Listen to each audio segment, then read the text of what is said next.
love it. I love it. I love it. Look at this. This is the greatest thing I've ever seen. Hey, I'm not surprised. And welcome to, as always, a special breakdown of the Dana White Contender series. We are here to break down season 3, episode 6 of Dana White's Contender series. My name is Aaron, and this is UFC Addicts. And as always, I'm here with Leyton. And what up, buddy? I like trying these more muted intros for the Contender series. It's just toning a little it down. bit different. So yeah, we're in the Apex gym, only a few hundred people. I want to be respectful. So what's up, buddy? How you doing? What's up, bro? So yeah, I don't really know. I can't even remember last week's Contender series off of the top of my head. But I'm enjoying it. This is week 6 now. We're into the second half of the season. And once again, for this card, there's a few fighters where you've got, small tape on them. So you've got to gauge them from then and then 4 or 5 years later, how improved they're going to be. For the people who have random subscriptions to these weird organizations who have seen the fights and saw them live, you are a different level of MMA fan, and I respect you.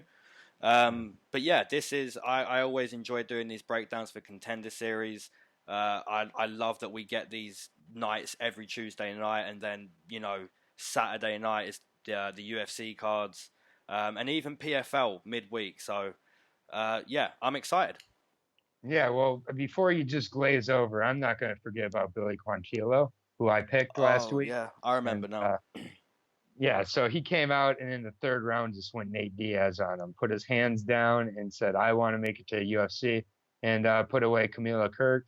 Other than that, the rest of the fights, we don't need to go too far into. That Sean Woodson fight was insane. That flying knee after Terrence McKinney was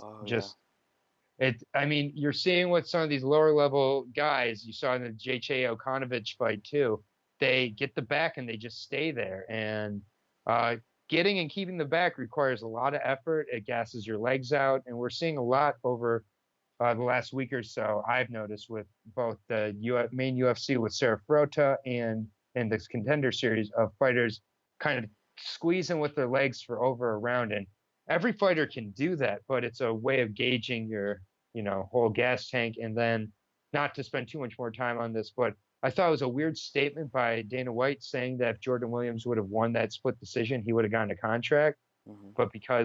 And he thought the judges got it wrong, but because the judges got it wrong, Jordan Williams can't get a contract. I think that's weird. But Dana White has had all sorts of weird reasons for why he's not giving out contracts. So either way, this is Dana White's Contender series. And we're in week 6. For those of you keeping track at home, Lane is ahead 11 of 19 to 10 of 19 against me, but I'm going to put it out on a limb here, and if we disagree enough times, I'm going to end up taking the lead into next week. I like it. So we'll see. But let's go ahead and jump in here. So far, we've gotten the Tapology has had the order wrong a lot of times. It seems like they decide the main event once the guys will weigh in. So this is the order we have through Tapology. Starting at heavyweight between Michael Blackbeard Martinek, I believe that is how you pronounce it, versus Rodrigo Nascimento, the Brazilian. And I will be breaking down the Czech in Michael Martinek.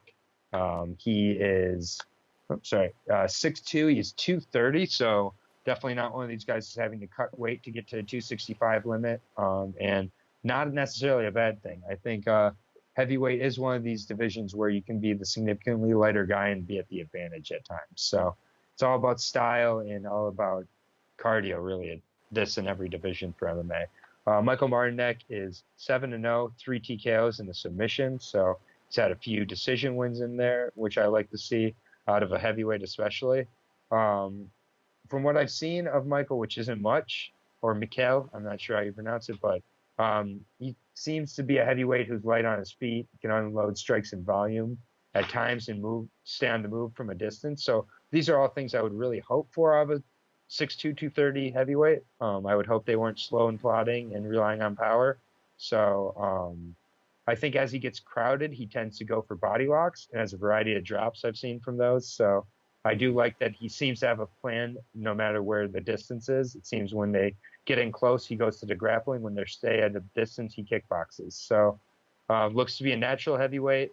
Hasn't fought crazy competition, but he's been superior to all of it. So he's facing a fellow undefeated heavyweight, so it can go anywhere and anything can really happen.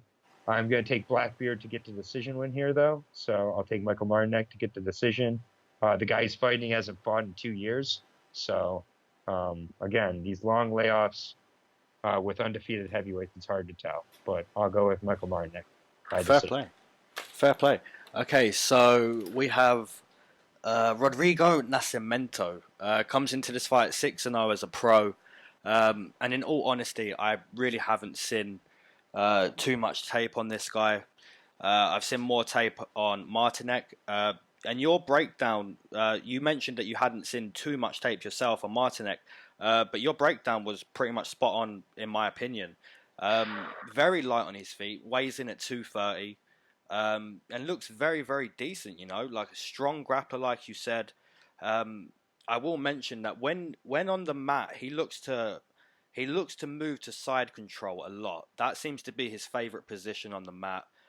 He's even got a finish from that position with elbows and hammer fists to the head. So yes, side position looks like a very decent position for him. And you sort of just mentioned how he always looks like he has a plan wherever it goes. I just want to add to that comment, because when he's in side control and he's peppering his opponent on the mat, he knows that the opponent is going to turn after a few elbows, and he's always ready to take the back and flatten his opponent out when his opponent is as he's turning. So he already knows that's going to happen, and it's nice to see IQ like that. Not just sort of right. I'm in a fight. He's in side control, and he's already anticipating that there's going to be a roll, and he's going to take his back. So it's nice to see that he's already picturing the fight in his head whilst he's in the fight. But like I said, I haven't seen too much tape on Rodrigo Nascimento, so I can only really go off of what I've seen. And it appears we've both seen, pretty much the same thing. But I'll take a finish. I'm going to take Martinek via TKO in round number 2. Yeah, fair enough. Composure is definitely one of the things from Martinek I'm seeing a lot of from what I've been able to see, and even in a few interviews. Shout out to definitely James Lynch. This guy interviews everybody. He does. And I just love it, man. I think I really respect that he treats every single interview as if he's interviewing a UFC champion. He has really great respect. And James Lynch, I'm sure plenty of people who check us out, check him out. He doesn't need any help from us. I'm not trying to say, but he has been able to allow me to make a peek into a lot of the mental aspects of some of these fighters, which is one of the aspects of fighting that fascinates me more than many of the aspects, to be honest. So based on that, oftentimes we're in these positions where we have tape on one guy and information on one guy and not much on the other. It's hard to pick the guy we don't have information on. So now as Nascimento comes out and is just this revelation, fair play, but I think based on the information, Blackbeard will be the favorite and should win this fight. So you got the TKO. I have a decision. I actually had written down my notes, in all honesty, around 2 TKO. So we'll see. But I just went with decision. I think he's going to be more concerned with being composed than anything else. So we'll see. But I think a decent fight to start out. And you want to lead us into the next fight? Yes, we have Daniel Rodriguez versus Rico Farrington. And I'll be breaking down Rico. Comes into this fight 7-2 as a pro. This is another hard fight to gauge, in my opinion. There's always 2, mainly 3 fights on the Contender Series every week, where it's very hard to gauge the reasons you just named. But looking at Rico, he's a very tall welterweight, very long. Takedown defense isn't the greatest, but it isn't the worst. The reasons I say that is because he was fighting a guy 0-5, and he did find himself on his back, which isn't impressive. If you're fighting a guy 0-5 and you're getting taken down. Daniel Rodriguez doesn't really look to take down his opponents.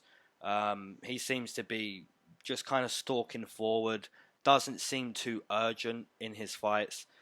He's just kind of looking for that counter shot, and 9 times out of 10 when we're watching these fights for Daniel Rodriguez, he is finding that powerful shot. So yeah, Rico Farrington's very tall, long. He'd have to implement a strong jab. I believe he will be on the outside in this fight. So maybe, he's going to have to use very, very good movement. And, he's going to have to look to gain the respect of Daniel Rodriguez because it's a small octagon as well.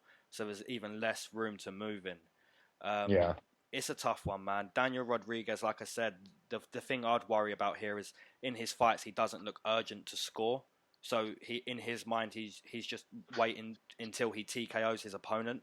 And if you fight like that, eventually you'll see why it's not too great fighting like that. Because when that big shot doesn't arrive, you lose a decision. So it's one or the other here. Rico Farrington is able to outscore Daniel Rodriguez and not get clipped too bad too often, or Daniel Rodriguez does find the big shot in the small octagon and maybe finds it again or until he puts him away. So it's very close. I'm going to take Rico Farrington to be able to outscore Daniel and avoid the big shots and win a decision. Okay. I'll be breaking down Daniel Rodriguez, sorry. The 6', 170er, 10th planet Jiu-Jitsu, 32 years old, 8-1 overall, 5 TKOs and 3 subs. So he's finished all 8 of his fights. When I've been able to watch from Rodriguez, I felt he looked pretty comfortable in there. I thought, particularly on the feet, throwing a lot of different punches and kicks. And I thought it seemed pretty effective at times, actually. I think a lot of his comfort has to do with his grappling and overall confidence in his rubber guard. He's a nice, tall southpaw, and I like him to keep the fight there where he feels more in control. That Farrington fight against the 0-5 guy really, really sent some warning signs for me. I watched that whole fight, and I think Rodriguez very well could become a wrestler at times early in this fight, or even as the fight goes on. I actually have a second-round submission for Rodriguez. I think he ends up getting it down to the ground after maybe a close back-and-forth first round, but the Rico fight against the 0-5 guy and Rodriguez fighting on 10th planet and the lack of assertiveness, I can see where you would see that at times, but the smaller octagon, I think, cancels that out a little bit. Mm-hmm. And a contract being on the line, 32-year-old's not going to want to wait and mess around. And there's a history of 32-year-old 170ers making a statement on the Contender Series as well. Dwight Grant being one of the first guys I think of here. And Rodriguez in his pace and style kind of reminds me of Dwight Grant a little bit, but with a little more jiu-jitsu skills. So not a bad comparison either, but I'll take Rodriguez as the southpaw, keep Rico off guard, and get a round 2 submission win. Nice. So that's our first disagreement, and we'll see. But I'll move us into the next one, which this is a real who the fuck knows. For real. And guess what? It's lower level women's MMA. Mm-hmm. So I will be breaking down Mariah Agapova, and that is 6-0. She's 6-0, 2 TKOs, 2 submissions. She's looked okay so far against very novice competition. Again, I'm trying to be nicer. And she seemed comfortable in full guard and appears to use her gas to drain her opponent. I think she does leave herself in position to be swept or subbed at points, but I think that the only way Cortez wins this is by being more aggressive. And I think Mariah takes her down, lays on her guard, gets a decision win. Nothing too special here. So I'll take Mariah Agapova by guess. And that's a decision. Fair play. Tracy Cortez, 5-1 as a pro. I'll start by saying both women haven't fought great competition, but once again, it's expected. We just broke down Hannah Goldie and Granger, and they were 6-0, 5-0, and this is basically the same thing. Just on the Contender Series and instead of a fight night. Fight night main card. Yeah, Tracy Cortez. She's quite a strong grappler from what I've seen. She's constantly looking to grapple. That's about it.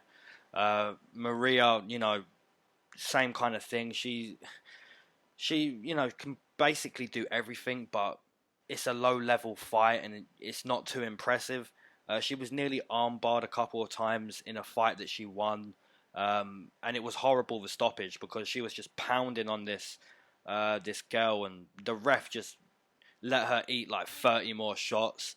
So maybe he saw that armbar, was like, well, no, she was about to break your arm. I'm just going to let this. And then Give her a shot. Yeah, it was weird. Tracy Cortez, she has her own YouTube channel. So yeah, she's doing makeup tutorials and branding herself out. So that's nice to see. So yeah, I really don't know. I see Tracy Cortez being a stronger grappler here. But on the feet, I really don't know what's going to happen. Just like you, I'm taking a guess.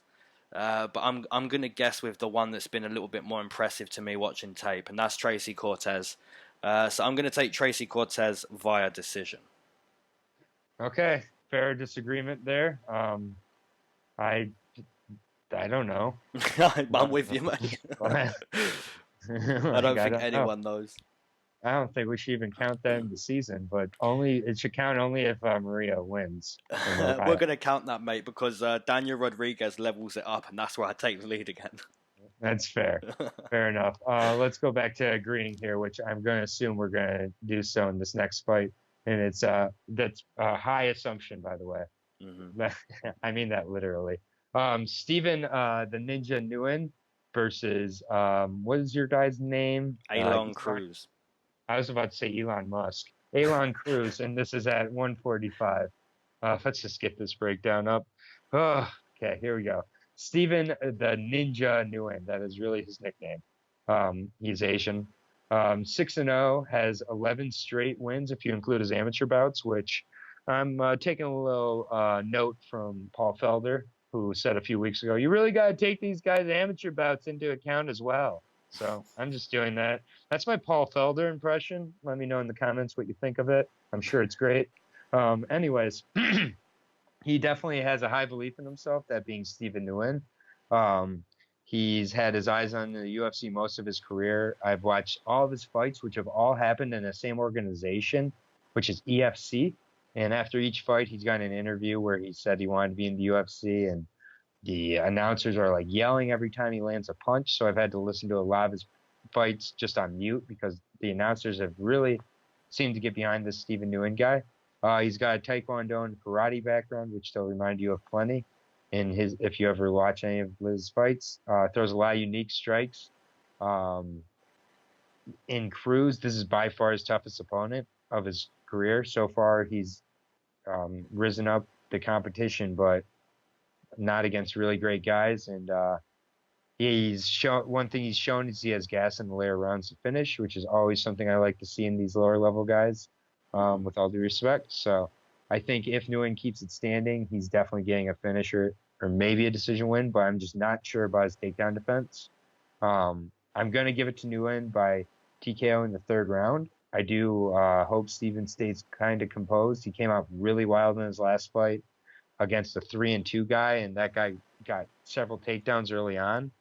And I hope that he kind of learned from that fight, that especially fighting a guy in Cruz who's going to be the best guy he's fought in his career so far, that he can't just come out throwing wild and being reckless and not worrying about takedowns. But I'm going to take Nguyen to get the late TKO and make a statement. Nice. Okay, Elon Cruz comes into this fight 7-2 as a pro. He's quite tall for 145. I believe he's around like 6'1" mark. His style on the feet is kind of tricky. From what I've seen, most of his arsenal is kicks, and most of them are coming from a distance.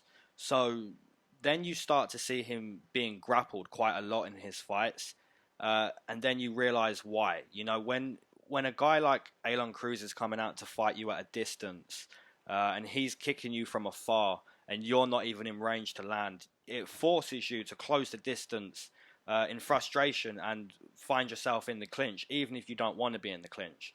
So that's the type of fighter I've seen Elon Cruz be. His hands, you know, I'm not really seeing much from his hands. Like I said, most of his arsenal seems to be kicks. So maybe he switches it up a little bit here. Maybe Steven notices what I've noticed, and Elon Cruz is able to surprise him with his hands. Who knows?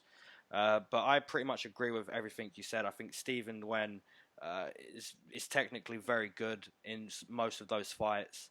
I believe the last fight you was talking about, he actually won a championship. That was for a title. So, you know, you can see the level of champions in some of these organizations that, you know, it's definitely not boosting their organization, but at the same time, you just can't compete with UFC if you haven't got the money. Yeah, it's a tough one, but we're not going to disagree here. I think Steven looks pretty impressive in most areas. Looks to take down his opponent when he can too. And maybe, you know, he's going to be looking to close the distance and get in the clinch with Cruz, because Cruz likes to fight at a distance. And like you mentioned earlier, and like I've mentioned as well already, it's a small octagon, so it's going to be hard not to engage if your style's not to engage. So yeah, I'll take Steven Nguyen I'll take a decision. Fair enough. Yeah, Nguyen also has a Taekwondo karate background, and he's 5'11", so he's a pretty big 145er himself. It just, yeah, we'll see, but I don't think that Cruz's style is suited to a smaller octagon also. And that moves us on to what I believe will and should be the main event of the evening between two very good 4-0 guys. I know it sounds pretty weird to say, but 4-0 guys at 205. And Alexa Camur and I believe it is Fabio Cherant, I'll say. Yep. Okay. I will be breaking down Alexa Camur, and the 23-year-old is at 205, 6 foot. He's 4-0 overall and 7-0 as an amateur. So really took his time before going professional. And some of the guys he's fought amateur have also gone pro. So all 4 of his wins have come by TKO in round 1. So I'll get my first cliche of mine out of the way right away, that you take him to round 2 or 3, he's in the spot he's never been before. That being said, he's fighting a guy who's 4-0, who's also never been out of the first round, I believe. So this is a fascinating fight between a guy with 4 TKOs and a guy with 4 subs, I believe. And so, but the guy with 4 subs can also really crack. I've seen it. So I have not seen Alexa Camur show the grappling as much, at least as a pro.